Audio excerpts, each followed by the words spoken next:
Hi friends, good morning అందరికీ. కార్తీక సోమవారం శుభాకాంక్షలు ఫ్రెండ్స్ అందరికీ.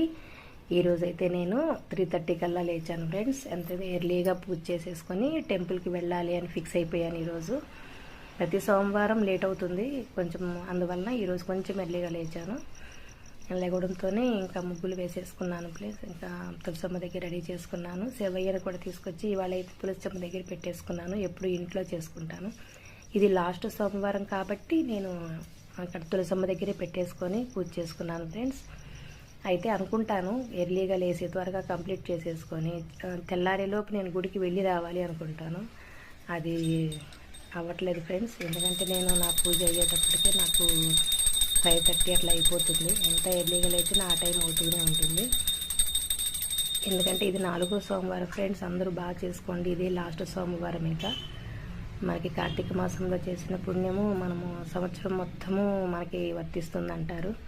మనం ఎప్పుడు కుదిరినా కుదరకపోయినా ఇంట్లో పూజ చేసుకోవడం, మనకి కార్తీక సోమవారం మాత్రం సోమవారాలు కంప్లీట్గా మనం చేసుకున్నామంటే చాలా మంచి జరుగుతుంది అని చెప్తారు. మా అమ్మ వాళ్ళు చేసేది అప్పటి నుంచి నేను చూస్తూ ఉండేదాన్ని, అలాగే నేను చేస్తూ వచ్చాను.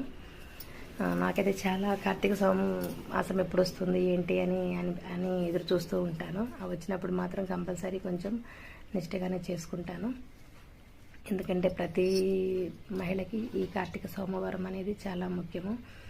ఎందుకంటే మనము ఎన్నో ఇబ్బందులతో బాధపడుతూ ఉంటాం కదా. ఈ కార్తీక సోమవారం రోజు మనం పూజ చేసుకొని ఆ శివయ్యని కనుక మనం మొక్కుంటే కంపల్సరీ మన కష్టాలు తీరుతాయి అనుకుంటాము. అందుకని కంపల్సరీ అందరూ ప్రతి ఒక్కళ్ళు పూజ చేసుకోండి ఫ్రెండ్స్. కుదిరినంతలోనే పూజ చేసుకోండి ఫ్రెండ్స్. నా పూజ అయితే ఇప్పటికీ కంప్లీట్ అయిపోయింది. నా పూజ అయిపోయి నేను టెంపుల్కి వెళ్ళి బయలుదేరేలోపే నాకు బాగా తెల్లారిపోయింది ఫ్రెండ్స్. చూడండి, తెల్లారిపోయింది. నేను అనుకుంటాను చీకటితోనే వెళ్ళి రావాలి అనుకుంటాను, కానీ అది అసాధ్యం అనిపిస్తుంది ఫ్రెండ్స్. ఎలా ఉంది ఫ్రెండ్స్ ఈ వీడియో? మీ అందరికీ కనుక నచ్చినట్టయితే లైక్ చేయండి, సబ్స్క్రైబ్ చేయండి ఫ్రెండ్స్. ఓకేనా ఫ్రెండ్స్? Bye friends.